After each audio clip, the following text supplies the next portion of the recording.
Friends, good morning అందరికీ. ఈరోజు మనందరూ తెలిసిందే డిసెంబర్ 1. డిసెంబర్ నెలకి అందరికీ స్వాగతం. టాపిక్లోకి వెళ్ళిపోతే కనుక ఈరోజు ఎయిడ్స్ డే అనమాట. అంటే ఎయిడ్స్ నిర్మూలించిండే మీరు మరి వేరేది అనుకోండి. ప్రపంచవ్యాప్తంగా ఎయిడ్స్కి వ్యాక్సిన్ కనుక్కొని అండ్ దానికి మనం ఏమే సేఫ్టీ మెజర్స్ పాటిస్తే మనకి ఎయిడ్స్ రాకుండా ఉంటుందని చెప్పి వాటికి విధి విధానాలు తెచ్చిన డే అనమాట. నార్మల్గా ఇంతకుముందు ఏమో కానీ ఇప్పుడైతే టెక్నాలజీ అప్డేట్ అయ్యి ప్రతిదానికి మెడిసిన్ వచ్చింది. మనిషికి ఆఖరికి 100 ఏళ్ళు కాదు 200 బతకడానికి కూడా ట్రై చేస్తున్నారు. అది వేరే మ్యాటర్. కానీ ఒక 30 ఇయర్స్ బ్యాక్ వెళ్ళిపోతే అది 96 2000 ఆ టైంకి వెళ్తే అప్పట్లో ఎయిడ్స్ అంటే చాలా గ్రేట్ అనమాట. అంటే అప్పట్లో దానికి మెడిసిన్ ఉండేది కాదు. ఒకసారి ఎయిడ్స్ వచ్చిందంటే మనిషికి ఫస్ట్ 5 ఇయర్స్ హెచ్ఐవి వచ్చేది, తర్వాత 10 ఇయర్స్కి ఎయిడ్స్ వస్తుంది. ఎయిడ్స్ వచ్చిన కొన్ని మంత్స్లోనే లోపల అవయవాలన్నీ పాడైపోయి మనిషి అయితే డైడ్ అవుతారనమాట.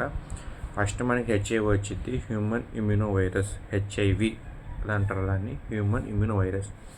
తర్వాత అది ఎయిడ్స్గా ఫామ్ అవుద్ది 5 ఇయర్స్ తర్వాత, ఎక్వైర్ ఇమ్యూనో డెఫిషియన్సీ సిండ్రోమ్. అంటే మనకి ఇమ్యూని సిస్టమ్ ఉంటుంది కదా, దాన్ని ఫస్ట్ అది డ్యామేజ్ చేసిద్ది అనమాట ఎయిడ్స్ అనేది.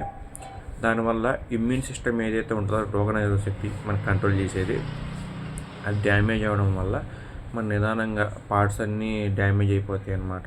లైక్ కిడ్నీస్ కావచ్చు, మెయిన్ పార్ట్స్ మనకి ఏమవుతుంటాయో kidney, liver, heart, lungs, brain, ఇవన్నీ డ్యామేజ్ అయిపోతాయి.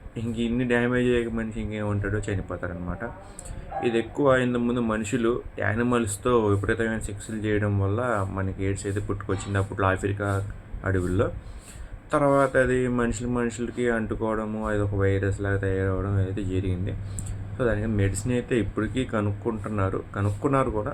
ఇప్పటికీ ఎయిడ్స్ అంటే పెద్ద ఎవరికి భయం లేదు, లెక్కలేదు, ఎవరు సేఫ్టీ మెజర్స్ లాగా ఉన్నారు. ఏముందంత ఉండేది కాదనమాట. సో ప్రపంచ ఎయిడ్స్ నిర్మూలన దినోత్సవం సందర్భంగా మీ అందరికీ నేను చెప్పదలుచుకుంది ఒకటి: ఎస్టీడీస్కు దూరంగా ఉండండి, అంటే అక్రమ సంబంధాలకు దూరంగా ఉండండి. ఓన్లీ మీ వైఫ్స్తో అండ్ రిలేటివ్స్ ఓన్లీ వైఫ్స్తో మాత్రమే మీరు అలా కలిగి ఉండండి సంబంధాలు. అండ్ ఎవరు పడితే వాళ్ళు ఇంజక్షన్ చేయించుకోమాకండి. ఇంజక్షన్ ద్వారా కూడా మీకు ఎయిడ్స్ వచ్చే అవకాశం ఉంది. అండ్ బ్లడ్ ద్వారా కూడా, ఇప్పుడు మీరు బ్లడ్ డొనేట్ చేస్తారు, వేరే వాళ్ళ బ్లడ్లో ఎయిడ్స్ ఉందనుకోండి, మీకు ఆటోమేటిక్ ఎయిడ్స్ వచ్చేస్తుంది అనమాట, మీరేం చేయకపోయినా. ఈ జాగ్రత్తలు అయితే పాటించండి. మెయిన్ ఈ 3 ద్వారా మనకైతే ఎయిడ్స్ వచ్చింది. So thank you so much.